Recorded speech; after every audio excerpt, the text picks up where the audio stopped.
हम शांति चाहते हैं, ये तो दुनिया ने देखा।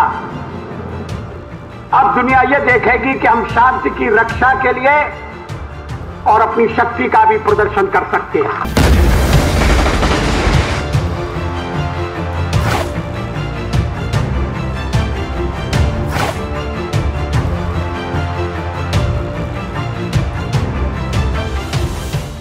26 জুলাই 2025 কার্গিল বিজয়ের 26তম বার্ষিকী। এটি যুদ্ধে ভারতের জয়, দেশের অটল নেতৃত্ব, কৌশল, কূটনৈতিক সাহসিকতা আর সেনাবাহিনীর বীরত্বের গৌরবময় ইতিহাসের সাক্ষী। একটি জাতি কিভাবে প্রতিকূলতার মধ্যেও জয় ছিনিয়ে আনে তার জীবন্ত প্রমাণ এই কার্গিল যুদ্ধ।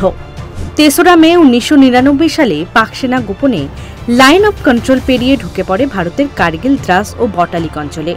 তারা প্রথমে দাবি করে এগুলো নাকি মুজাহিদিনদের নিজস্ব উদ্যোগ, কিন্তু খুব শিগগিরই প্রকাশ পায় এটি ছিল পাকিস্তান সেনাবাহিনীর সুপরিকল্পিত ও রাষ্ট্রীয় অনুমোদিত সামরিক আগ্রাসন।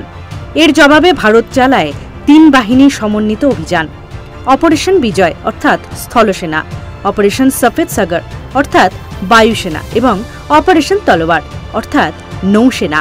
বাজপেয়ী শান্তির বার্তা দিয়েছিলেন, কিন্তু পাকিস্তান পরিবর্তে দিয়েছে বিশ্বাসঘাতকতা।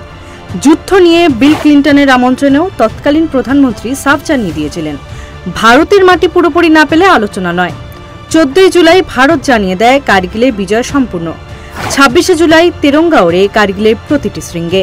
Bureau report, Bengal facts.